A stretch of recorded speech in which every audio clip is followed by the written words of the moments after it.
जैसे जिस दोस्त से बात हो रही है, मुझे नाम तो नहीं बताया आपने कौन है। जलाल महमूद शाह साहब हैं। जी जी, जलाल महमूद साहब मेरे लिए काबिल एहतराम है।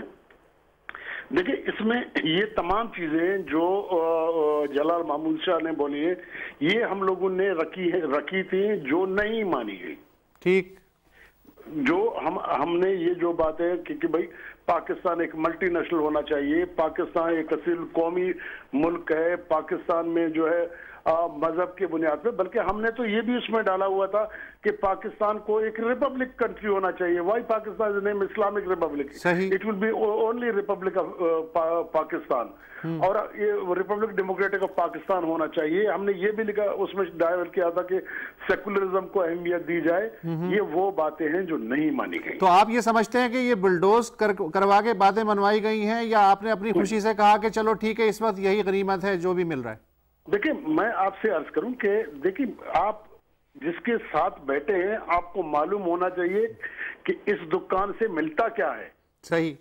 अभी इस एक दुकान से जो है ना, वो ज्वेलरी के बजाय वो पित्तल मिल रहा है, और आप कहें मुझे आप डायमंड दे दे, तो वो नहीं मिलेगा। ठीक, वी शुड अंडरस्टैंड दैट कि इस वक्त जो कुछ प्रॉमिसेस को मिला है, जैसे ऑयल एंड गैस में, और उसका सबसे बड़ा बेनिफिशियरी इस वक्त जो है वो सिंध है कि ऑयल एंड गैस में पहले मुझे और मेरे भाई जलाल महमूद शाह को तो ये कंपनी के आसपास गुजरने नहीं देते हैं, अगर इन्होंने इस स्टेज में आके इस बात को एक्सेप्ट किया है कि ऑयल एंड गैस में सूबों की 50% जो है मिल्कियत होगी, और वो इसके कुलियता 50% के मालिक होंगे। I think it's a breakthrough, positive thing, it's very positive thing. ठीक है ना जी। और आज अगर इसमें ये आता है कि जहां सूबों को नाम लेने के लिए तैयार नहीं थे, 1 यूनिट में सबसे बड़ी जद्दोजहद तो जलाल महमूद शाह के वालिद ने और मेरी वालिद ने की है कि 1 यूनिट जब तोड़ा कि हमें बड़ी मुश्किल से बलूचिस्तान का नाम मिले।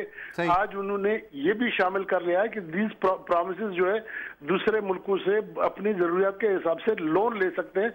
मैं समझता हूं कि थोड़ा अगर हमें रियलिस्टिक होना चाहिए, रियलिस्टिक होना चाहिए। अगर इंडिया के कॉन्स्टिट्यूशन को आप कंपेयर करें, आप ईरान को कंपेयर करें, इजिप्ट को करें या टर्की को करें, तो मैं समझता हूं कि ये एक ब्रेक थ्रू है और हमें इसको एक्सेप्ट करना चाहिए। अच्छा हासिल साहब, एक सवाल मैं करूंगा, जरा थोड़ा सा कंसाइज अगर उसका जवाब हो सके, कि इन दोनों ज़ाहिर बलोचों की अक्सरियत बहुत ही तपी हुई है फेडरेशन और विफाक से, तो क्या आप उन्हें 18वीं तरमीम के जो फवायद हैं उन पे कायल करने की पोजीशन में है, कर लेंगे कायल?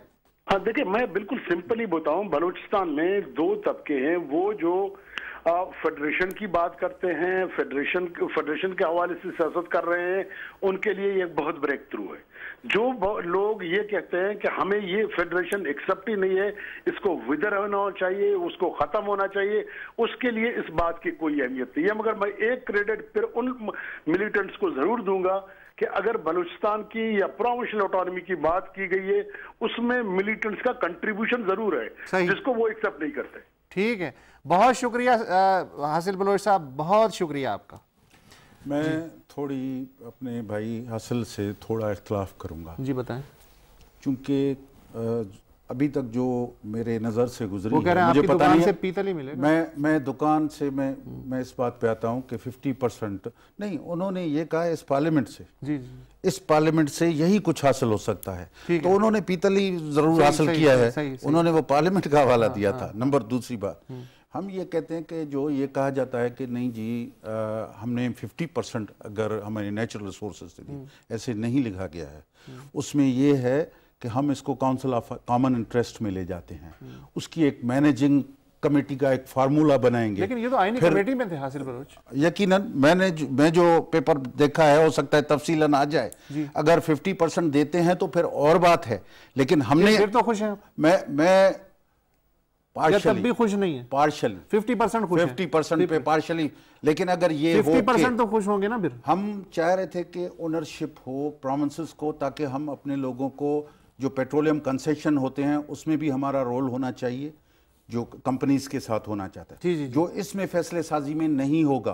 क्योंकि काउंसिल ऑफ कॉमन इंटरेस्ट में पहले 2-4 इदारे रहे हैं, जैसे पानी का सिस्टम है, आपका बिजली का है, वो उन्होंने तो वहां पे मिनिस्ट्री बना ली, और मैंने काउंसिल के जरिए चलाने के बजाय, तो प्रैक्टिस यही रही है कि काउंसिल ऑफ कॉमन इंटरेस्ट का ज्यादातर मकसद है कि मजबूत मरकज के सारे नाम पे, सूबों के नाम पे मरकज को वो अख्तियारात दिए जाते रहे हैं। प्रैक्टिस ये रही है जी। खुदा करे कुछ हालात बदले, खुदा करे कि हालात बदले और काउंसिल इसको चलाने के अहल भी और इसको चलाने दिया जाए। राजा ताहिर साहब हैं इस्लामाबाद से। जो मैं नहीं समझ रहा हूं, जब तक क्लियर फेडरल लिस्ट और प्रोविंशियल लिस्ट क्लियर नहीं होगी, 2-4 दिन इंतजार कर लें, 2-4 दिन इंतजार कर लें। राजा ताहिर साहब हैं इस्लामाबाद से। जनाब सर, मैं क्वेश्चन ये है जी कि मैं समझता हूँ कि 1973 का आइन जो अगर अपनी असल शक्ल में बहाल भी हो जाए, ये डिलीवर नहीं कर सकेगा। अच्छा, इसकी मेरे समझता हूँ जी कि या तितर या बटेर।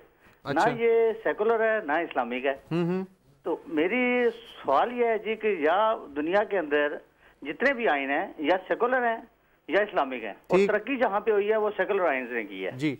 तो आया ये पॉसिबल है जी कि ये मुमकिन है कि मेरी जिंदगी में 40 साल गुजार चुका हूँ कि मुझे यहाँ पे कोई उम्मीद नजर नहीं आ रही है, और इस आइन के बावजूद मैं ये समझता हूँ सर कि ये डिलीवर नहीं कर सकेगा, या आपने सेकुलर पर करना है, और दुनिया के अंदर जितने भी मुल्कों ने तरक्की की है वो सेकुलरिज्म। राजा ताहिर साहब, बहुत आपकी नवाजिश, बहुत शुक्रिया आपका। मैं सिर्फ ये अर्ज करना चाहता हूँ ब्रेक पे जाने से पहले कि ये राजा ताहिर साहब, आप जैसे जो करोड़ों राजा ताहिर हैं ना वोटर्स, ये उन पे डिपेंड करता है कि वो इस दुकान से कौन सा सौदा ख़रीदना चाहते हैं।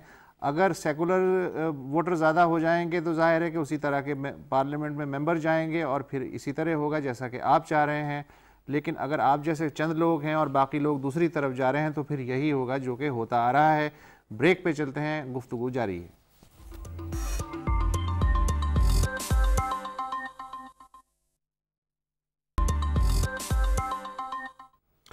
बात हो रही है कि 18वीं तरमीम तो कौमी असम्बली ने मंजूर कर दी, सेनेट भी मंजूर कर देगी, सदर भी इस पे साइन कर देंगे, लेकिन उसके बाद हैदर अब्बास रिजवी MQM के डिप्टी पार्लिमानी लीडर हैं कौमी असम्बली में, और जो आइनी कमेटी जिसने 102 तरमीम वज़ा की, तजवीज़ की, उस कमेटी के भी मेंबर थे।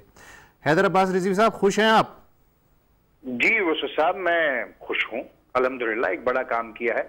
अच्छा। और यूनानिमिटी और कंसेंसस के साथ किया। अच्छा, ये बताइए, आपने फुट नोट्स लिखे कुछ? जी हाँ, लिखे हैं, बिल्कुल लिखे हैं। हमने नोट ऑफ रिटरेशंस दिए हैं। मुख्तसरन बताइए क्या नोट्स लिखे?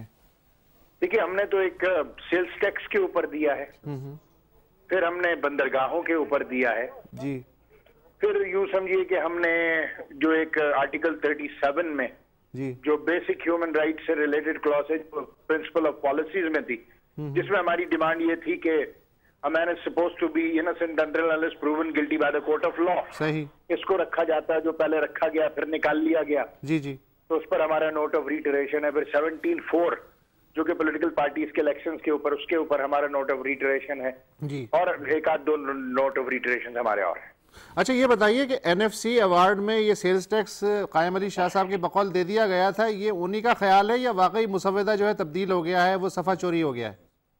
देखिए, NFC में आपको पता है कि MQM सिंध की बार्गेनिंग एजेंट नहीं थी, ठीक, और उसमें पीपल्स पार्टी को कुल्ली तौर पर इख्तियार था, और इकोनॉमिस्ट और जो हमारे चीफ मिनिस्टर साहब ने उसको डील किया, और उसकी जो असल डिटेल्स हैं वो मुझे बिल्कुल भी अंदाजा नहीं है जाती तौर पे। लेकिन चीफ मिनिस्टर साहब ही चीख रहे हैं कि पर्चा तब्दील हो गया, बीच में से कागज बदल गया है। अब मेरे ख्याल से सूबे में भी और वफाक में भी हुकूमत तो उन्हीं की है, और जाहिर है कि अगर ऐसी कोई सूरत हाल है तो उसके करेक्टिव मेजर ले लिए जाने चाहिए, और अगर बाकी कोई मसला है तो फिर हम क्या कह सकते हैं ज़िम्न। अच्छा, हैदर अब्बास रिजवी साहब, ये आप ज़ाहिर रज़ा रब्बानी कमेटी के एक काबिल एहतराम मेंबर रहे, रिपोर्ट टाइप हुई, ज़ाहिर है बड़े खूबसूरत फोल्डर में रखी गई, फिर स्पीकर को पेश कर दी गई, और उसके बाद MQM को अचानक ख्याल आया, अरे सराइकी सूबे का मुतालबा भी करना चाहिए।